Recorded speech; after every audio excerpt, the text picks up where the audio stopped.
الحمد لله وحده والصلاة والسلام على من لا نبي بعده فأعوذ بالله من الشيطان الرجيم بسم الله الرحمن الرحيم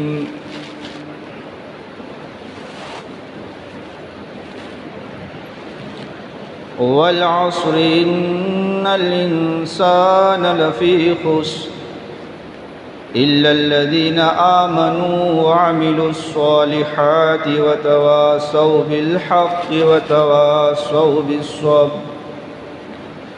وقال النبي صلى الله عليه وسلم الراحمون يرحمهم الرحمن ارحموا من في الأرض يرحمكم من في السماء وقال النبي صلى الله عليه وسلم خير الناس من ينفع الناس صدق الله العظيم وصدق رسوله النبي الكريم اللهم يا رب صل وسلم دائما أبدا على حبيبك خير الخلق كلهم. محترم عزیز بھائیوں، دوستوں اور بزرگوں، احادیث مبارکہ اس کی روشنی میں جب سیرت پاک کو ہم مطالعہ کرتے ہیں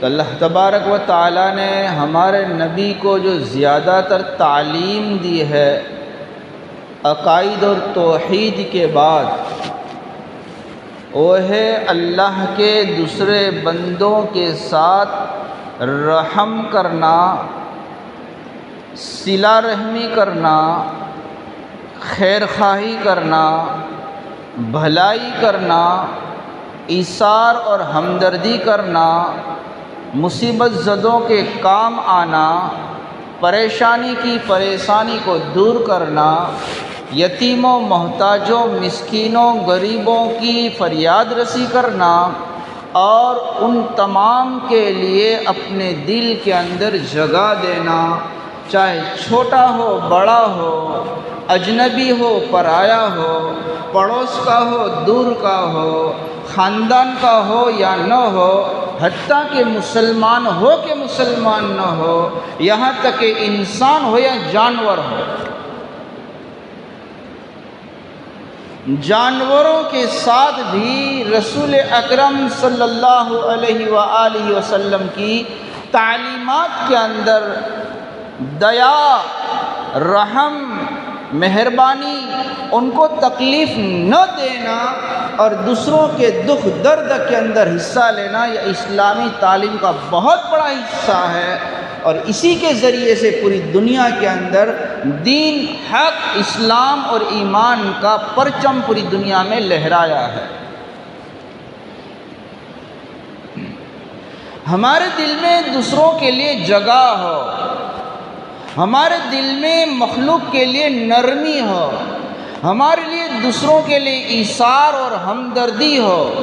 رمضان شریف ہے، عید ہے، حج ہے، قربانی ہے، زکوٰۃ ہے، ہر چیز کے اندر کہیں نہ کہیں لے لو تو اس کے اندر یہی پہلو نظر آتا ہے، اپنے دوسرے بھائیوں کے لیے اچھا سمجھو. اسی لیے تو رسول اکرم صلی اللہ علیہ وآلہ وسلم نے ارشاد فرمایا خیر الناس من ينفع الناس، سب لوگوں میں بہترین آدمی وہ ہے جو لوگوں کو نفع پہنچاوے. اپنا ایمان اپنی جگہ، اپنی تسبیح اپنی مسجد میں، اپنی دعا اپنی جگہ پر، اپنی تمام کی تمام عبادتیں مسجد کے اندر ہوگی، خلوت کے اندر ہوگی، تنہائی کے اندر ہوگی، اپنی دیواروں میں ہوگی، لیکن اسلام پھیلے گا اخلاق کے ذریعے سے اور مخلوق خدا کے ساتھ کے اندر ہمدردی کے ذریعے سے. ابھی اللہ تعالیٰ کی قدرت کاملہ کے طور پر بارش کا دینا نہ دینا، کہاں دینا، کتنی دینا، کب دینا، وَمَا نُنَزِّلُهُ إِلَّا بِقَدَرٍ معلوم. وَإِن مِّن شَيْءٍ إِلَّا عِندَنَا خَزَائِنُهُ، ہمارے پاس سب چیزوں کے خزانے ہیں، پانی کا بھی خزانہ ہے، کہاں کتنا برسانا اللہ جانتے ہیں۔ وَنَزَّلْنَا مِنَ السَّمَاءِ مَاءً مُبَارَكًا، ہم نے آسمان سے برکت والا پانی نازل، یہ برکت والا پانی ہے، ایک بوند بوند قطرہ قطرہ برکت والا ہے، اللہ کے علم کے بغیر ایک قطرہ بھی آسمان سے نہیں گرتا ہے، اس پر ہمارا یقین اور ایمان ہے۔ تو اللہ تبارک و تعالیٰ نے اپنی حکمت سے، اپنی قدرت سے جب جب چاہا اللہ تعالیٰ نے اپنی قدرت کا مظاہرہ فرمایا، کبھی نقصان کی شکل میں فائدہ نظر آتا ہے، کبھی نفع کی شکل میں نقصان نظر آتا ہے، لیکن انجام کے اعتبار سے بندوں کے لیے فائدہ ہی فائدہ ہے۔ اللہ تعالیٰ کی اس میں حکمت ہے۔ اللہ تعالیٰ کبھی اپنے بندوں کو دوسرے بندوں کے لیے استعمال کرنا چاہتے ہیں، اس لیے اللہ تعالیٰ قدرت کاملہ نظر بتلاتے ہیں۔ تو اس وقت ہمیں بہت مقامات پر ان میں سے ایک چیز یہ بھی آئی کہ لوگوں کے اندر مصیبت زدہ، پریشان حال اور جو فریاد رس ہے، جو مظلوم ہے، جو ایسے لوگ ہیں کہ کسی نہ کسی طرح کسی پریشانی کے اندر مبتلا ہے، ان لوگوں کے لیے جانی، مالی، وقتی، صلاحیتی ہر طرح سے مسلمانوں کے اندر دل کے اندر دیا، ہمدردی، رحم اور خیر خواہی کا جذبہ ابھرتا ہے۔ اللہ تعالیٰ اس جذبے کو مبارک فرماوے۔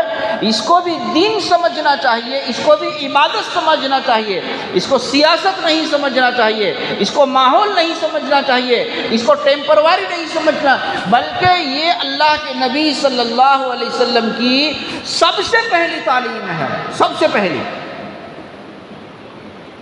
ایمان بعد میں آیا، قرآن بعد میں آیا، خانقاہ بعد میں آئی، مدارس بعد میں آئے، تبلیغ بعد میں آئی، سب سے پہلے جو ہمارے نبی صلی اللہ علیہ وسلم نے اسلام کی پہچان کروائی ہے اسی اخلاق کے ذریعے سے اور خدمت کے ذریعے سے۔ آج اس کو دین نہیں سمجھ رہے، دین سے الگ کر دیا ہم نے۔ صحابہ فرماتے ہیں تعلمنا الایمان ثم تعلمنا القرآن، قرآن تو 40 سال کے بعد نازل ہوا، اقرا بھی 40 سال کے بعد آئی، اور تمام کے تمام دین کے احکامات شریعت 40 سال۔ اس سے پہلے ہمارے نبی کیا کرتے تھے؟ کٹر سے کٹر دشمن بھی ہوتا تھا نا تو آپ کو امین اور صادق کہتے تھے۔ کعبۃ اللہ میں حجر اسود کی بنا جس وقت ہوئی، تعمیر ہوئی اور جھگڑا ہو گیا لوگوں کے اندر، خاندانوں کے اندر، تو ہمارے نبی صلی اللہ علیہ وسلم کے پاس آئے فیصلہ کرانے کے لیے کہ آپ کو ہم نے امین و صادق جانا ہے۔ آپ نے کپڑے میں حجر اسود رکھا، چاروں خاندان کو کہا کونا پکڑو۔ عجیب بات ہے، جب 40 سال ہوئے اور قرآن کریم کی سب سے پہلی آیت کریمہ سورہ علق کی اقرأ باسم ربک الذی خلق خلق الانسان من علق اقرأ وربک الاکرم الذی علم بالقلم۔ نبی جی ہم نے آپ کو اس لیے مبعوث فرمایا ہے، پیدا فرمایا ہے کہ آپ اللہ کے بندوں کو ہمارا پیغام پہنچاؤ۔ 40 سال عقل اور اپنے توازن کو مکمل کرنے کے لیے ہر نبی کو 40 سال کے بعد نبوت ملتی ہے، عقل کامل ہوتی ہے، آپ کی وہ عمر مکمل ہو گئی ہے، اس لیے چلو اب پیغام اٹھا کر کے لوگوں کو پہنچاؤ۔ اقرأ باسم ربک الذی خلق۔ آپ نے چلہ لگایا غار نور میں،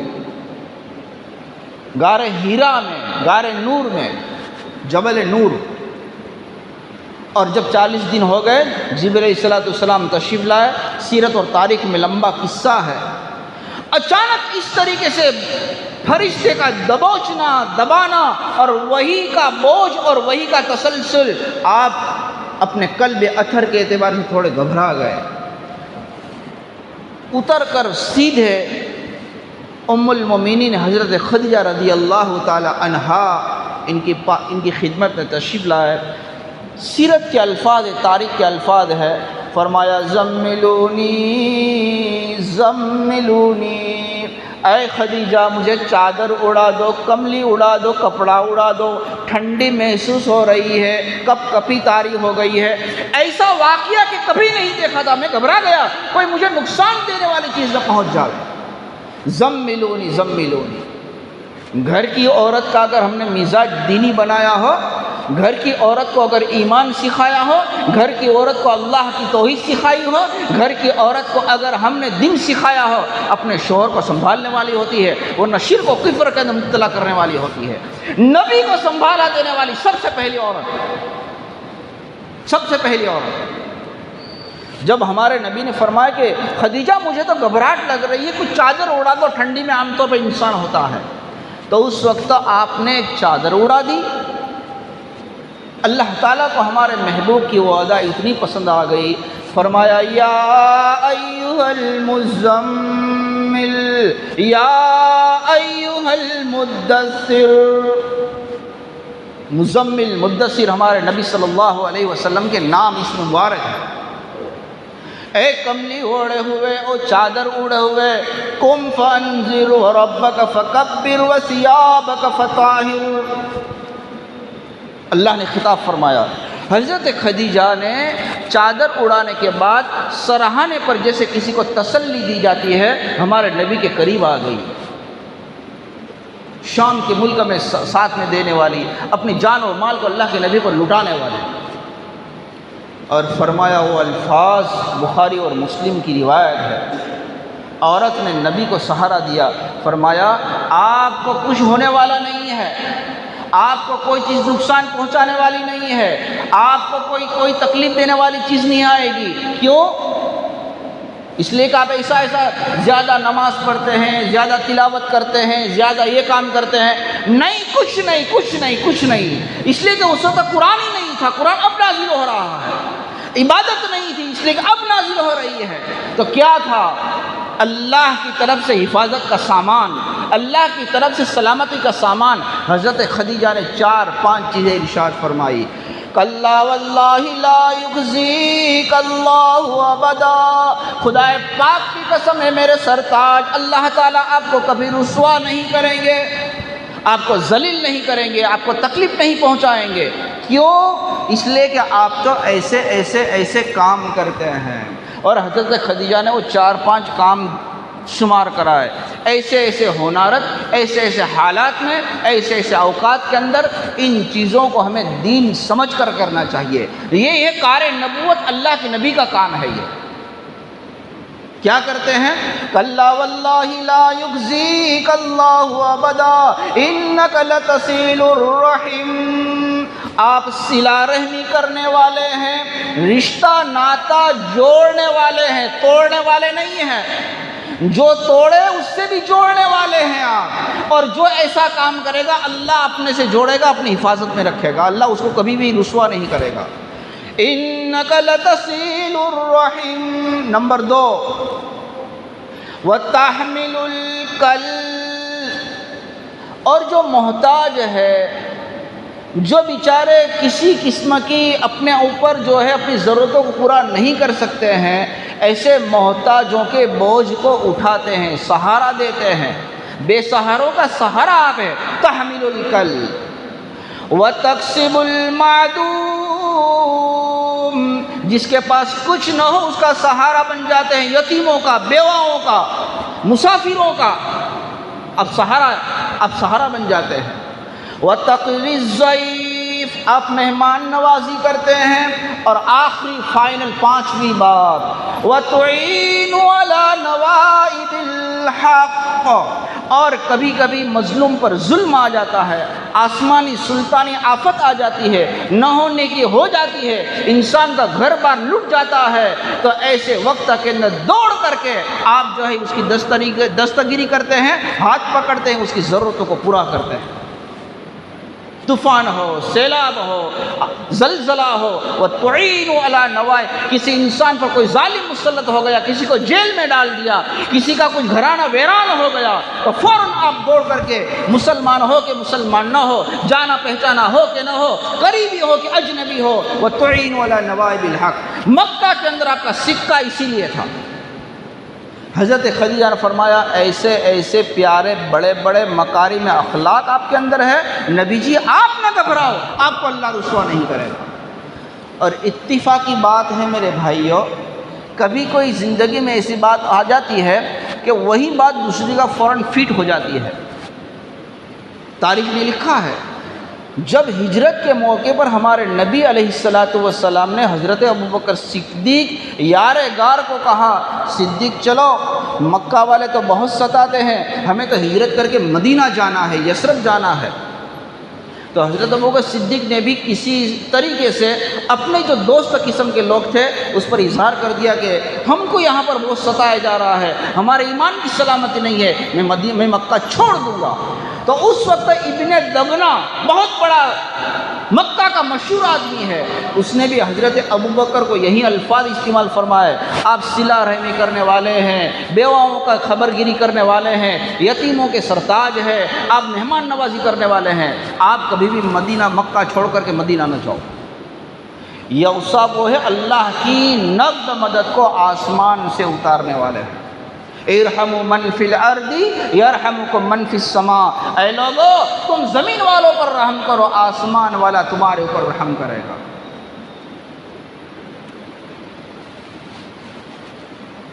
جس وقت ملک میں فساد ہوا اور بدقسمتی سے ملک جو ہے نا وہ تقسیم ہو گیا، پاکستان بن گیا، ہمارا ملک ٹکڑے ہو گئے، پورے کے پورے ملک کے اندر سب پوری جگہ کے اندر فساد، مسلمانوں کو جو ہے کاٹا جاتا تھا، اس وقت کی بات ہے، اس وقت کی بات ہے۔ مجاہد ملت، مجاہد اسلام، خادم ملک قوم و ملت، جمعیت علماء کے جنرل سیکرٹری حضرت مولانا حفظ الرحمان صاحب سیہاروی رحمۃ اللہ علیہ، جو ہمارے ملک کے دستور اور آئین بنانے کے اندر ان لوگوں کے ساتھ ساتھ رہے ہیں۔ جس رات کے اندر یہ فساد ہوا اور مسلمانوں کو کاٹا جاتا تھا، پنجاب، مشرقی یو پی، مشرقی ہندوستان، پورے کے پورے اضلاع کے اندر تمام کے تمام سکھ آگے تھے۔ اس وقت تو حضرت مولانا حفظ الرحمان صاحب بھی کچھ اپنے سیاسی پہلو کے اعتبار سے اثر و رسوخ رکھتے تھے۔ آپ نے اس وقت دین کی بڑی خدمت کی، انسانوں کی خدمت کی، مسلمانوں کی خدمت کی۔ حضرت جی مولانا محمد یوسف صاحب رحمۃ اللہ علیہ فرماتے ہیں کہ اگر پوری زندگی میں اگر حفظ الرحمان کا اگر بدلہ چکاؤں تو ایک رات جو انہوں نے مسلمانوں کی خدمت کی ہے اور ملک کی خدمت کی ہے، ہم پوری زندگی بھی حفظ الرحمان کا بدلہ نہیں چکا سکتے۔ اور بعض علماء نے، بڑے بڑے علماء نے کہا اگر حفظ الرحمان ایک رات ہم کو دے دے پوری زندگی کی بات ہم دینے کے لیے تیار ہیں۔ یہاں تک خواجہ قطب الدین بختیار کاکی رحمۃ اللہ علیہ کے مزار کے اوپر، جہاں پر پناہ گزین لوگ تھے، کیمپ کے اندر جو ہے پناہ لیے ہوئے تھے، اور اسی طریقے راجستھان اجمیر کے اندر خواجہ معین الدین چشتی رحمۃ اللہ علیہ کے مزار کے اوپر لوگوں نے چند دنوں کے بعد وہاں پر عرس کے دن آنے والے تھے، تو ظالموں نے، غیر مسلموں نے، بعض کنٹر پتھی تھے، انہوں نے عرس کرنے سے منع فرمایا۔ تو اس وقت حفظ الرحمان رحمۃ اللہ علیہ، یہ ملک کا واحد انسان ہے، وہاں پر بھی پہنچے اور یہاں پر بھی پہنچے، کہا کہ کون ہے اس جگہ پر خواجہ صاحب کے عرس کرنے سے روکنے والا؟ میری حاضری ہوگی، میرے پولیس دستہ ہوگا، اور تم اپنا جس طریقے سے عرس کر رہے ہو عرس مناؤ۔ تاریخ کے اوراق کے اندر آج بھی لکھا ہوا ہے کہ ملک کے اندر اگر اس وقت حفظ الرحمان نہ ہوتا تو ان دونوں جگہ کے اوپر یہ چیز نہ ہوتی۔ آج علماء دیوبند کے اوپر تانے مارے جا رہے ہیں، یہاں تک کہ دعوت و تبلیغ کے سب سے بڑے ذمہ دار نظام الدین کے فرماتے ہیں اگر اس وقت پناہ گزینوں کو سہارا دینے والے اگر حفظ الرحمان نہ ہوتے تو اس وقت ملک کے اندر دعوت و تبلیغ اور مرکز نہ ہوتا، ختم ہو جاتا۔ ایک رات یہ اللہ کی مخلوق، اللہ کے بندوں کی، یہ لوگوں کی، یہ مصیبت زدوں کی اور پریشان حال کی خدمت کا ایک ایک لمحہ جو ہے نا پوری زندگی کایا کو بدلنے والا ہوتا ہے میرے بھائی۔ تو ایسے موقع کے اوپر ہم کو چاہیے کہ جہاں جہاں پانی گھس گیا ہو، جہاں پریشان ہو، کھانے پینے کی اشیاء نہ ہو، اللہ نے بہت کچھ دیا ہو، تو چل کر کے اگر ایک دن دو دن، میں تو کہتا ہوں غیر مانوس کے پاس جاؤ، میں تو کہتا ہوں مندر والوں کے پجاریوں کے پاس جاؤ، میں کہتا ہوں ان لوگوں کے پاس جاؤ جو ہمارے شہر میں کنٹر کٹر چیزیں پہچانے جاتے ہیں، وہاں پر جا کر کے ان سے بات کرو، بھائی ایسا ایسا ہوا، تم کو تو کوئی دکھ نہیں ہے، تکلیف نہیں ہے، کچھ ہدیہ لے کر جاؤ، ضرورت کی چیز کا کھانا لے کر جاؤ، ٹفن لے کر جاؤ، ہم کو معلوم ہے کہ وہاں ضرورت نہیں ہے، لیکن اس بارے سے ملاقات تو ہو جائے گی، کچھ دکھ سکھ کی باتیں تو کریں گے، اندر بھرا ہوا اسلام اور مسلمانوں کے لیے جو دشمنی ہے وہ تو ہلکی ہوگی۔ ہمارے پاس اس کے علاوہ کوئی محبتوں کو پھیلانے کا ذریعہ نہیں ہے، ہم اپنے بد اخلاقی سے بدنام ہو چکے ہیں، کبھی کبھی اللہ اسے دین دکھاتے ہیں کہ اس کے ذریعے سے اپنے نبوی اخلاق کو دکھاؤ، یا نہ دیکھو کہ یہ ایسا ہے، بس انسانیت کے نام سے چلے جاؤ۔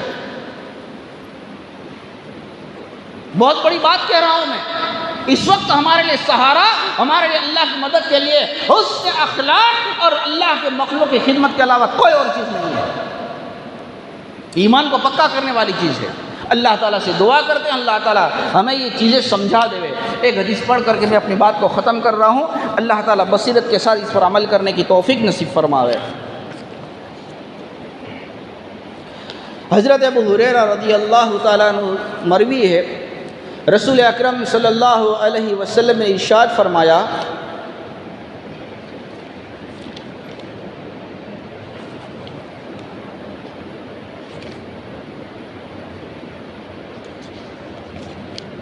حضرت انس راوی ہے، قال رسول اللہ صلی اللہ علیہ وسلم من اغاث ملہوفا کتب اللہ 73 مغفرۃ واحدۃ فیہا صلاح امرہ کلہ وسنتان وسبعون لہ درجات یوم القیامہ۔ مشکات شریف صفحہ نمبر 425۔ فرمایا رسول اکرم صلی اللہ علیہ وسلم نے، جو شخص مظلوم کی فریاد رسی اور مدد کرتا ہے، بیچارہ پریشان حال ہے، اللہ تعالیٰ اس کے ہزاروں لاکھوں روپے اس کے گھر بنا دینا، پورے سال کا راشن دینا نہیں ہے، تھوڑا سا وہاں پر 2-4 قدم چل کر کے ایک دن کا اناج دے دو، ایک لقمہ اس کا پیٹ بھر جاوے، خالی اس کے بدن ڈھانکنے کے لیے کپڑا دے دو، خالی ایک چادر دے دو، جب تک وہ کپڑا اس آدمی کے بدن پر رہے گا اللہ تبارک و تعالی ہمیشہ اس کو حفاظت میں رکھیں گے۔